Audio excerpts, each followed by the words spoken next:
বারের ভেতরে মহিলার নজর এক সন্দেহভাজন লোকের ওপর পড়ে। সুযোগ পেতেই সে লুকিয়ে ককটেলে কোনো বিষাক্ত পদার্থ মিশিয়ে দেয়, কিন্তু ড্রিঙ্কটি কারোর গলায় নামার আগেই মহিলাটি দৌড়ে গিয়ে এক ধনী মেয়েকে থামিয়ে দেয় এবং তাকে পুরো ব্যাপারটা খুলে বলে। শুরুতে মেয়েটি তার কথা বিশ্বাস করেনি, কিন্তু যখন তার লোক বাইরে গিয়ে পরীক্ষা করে তখন সত্য সামনে চলে আসে। এরপর সন্দেহভাজন লোকটিকে ধরে নিয়ে আসা হয়। সে হাজারো সাফাই গায়, সে কিছুই করেনি, কিন্তু মেয়েটি তাকে সেখানেই সেই ড্রিঙ্কটি খেতে বলে। বাধ্য হয়ে এসে যেমনই ড্রিঙ্কটি খায়, কয়েক সেকেন্ডের মধ্যে তার যন্ত্রণাদায়ক মৃত্যু ঘটে। এখন মেয়েটি বুঝে যায় যে কেউ তাকে হত্যা করার চেষ্টা করেছিল। যদিও ওই মহিলাটি তার প্রাণ বাঁচিয়েছিল, তবুও সে তাকে পুরোপুরি বিশ্বাস করতে পারেনি। তাই সে তাকে নিজের সাথে ডিনারে নিয়ে যায় এবং লন্ডন যাওয়ার অফার দেয়। মহিলাটি না ভেবেই রাজি হয়ে যায়, কিন্তু সে জানত না যে আসল খেলা কেবল শুরু হতে চলেছে। প্রাইভেট জেটে বসতেই সে মেয়েটিকে এমন একটি ড্রিঙ্ক দেয় যাতে বেহুশ করার ওষুধ মেশানো ছিল। যখন মহিলার চোখ খোলে ততক্ষণে বিমান আকাশে উড়ছিল। মেয়েটি পরিষ্কার বলে দেয় যে সে এক অত্যন্ত শক্তিশালী অপরাধী পরিবারের মেয়ে, তার প্রাণের পেছনে অনেক শত্রু লেগে আছে, তাই সে তার তল্লাশি নিয়েছিল। কিন্তু তার ব্যাগ থেকে শুধু ওষুধ আর নিত্য প্রয়োজনীয় জিনিসই বের হয়। এরই মধ্যে হঠাৎ তার এক বডিগার্ড বিশ্বাসঘাতক হিসাবে সামনে আসে। সে তার নিজের সাথীকেই গুলি করে দেয় এবং মেয়েটির ওপর বন্দুক তাক করে। তার উদ্দেশ্য ছিল এক অত্যন্ত বিপজ্জনক পরমাণু অস্ত্রের খোঁজ পাওয়া। পরিস্থিতি এতটাই খারাপ হয়ে যায় যে বিমানের দুজন পাইলটও মারা যায় এবং প্লেন নিয়ন্ত্রণ হারাতে থাকে। কিন্তু তখনই সেই সাধারণ দেখতে মহিলাটি সবাইকে অবাক করে দেয়। সে ভয় না পেয়ে বিশ্বাসঘাতকটির ওপর ঝাঁপিয়ে পড়ে। দুজনের মধ্যে তুমুল লড়াই হয়। অবশেষে সে তাকে বেহুশ করে দেয়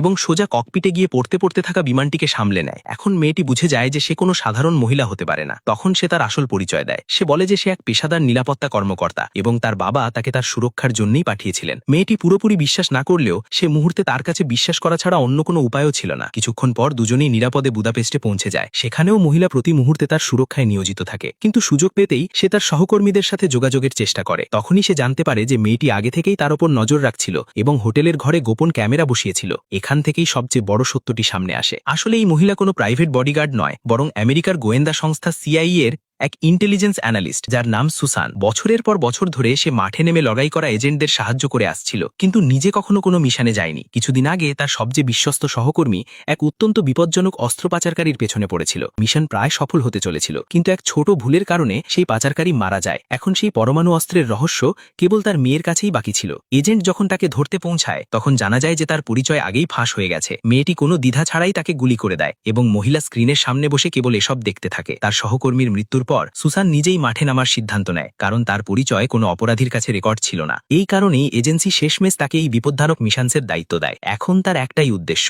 সেই পরমাণু অস্ত্রটিকে ভুল হাতে যাওয়া থেকে রোখা এবং তার সহকর্মীর মৃত্যুর প্রতিশোধ নেওয়া। আর সামনে যা হতে চলেছে তা আপনাকে কাঁপিয়ে দেবে। পার্ট 2 এর জন্য ফলো এবং কমেন্ট করুন।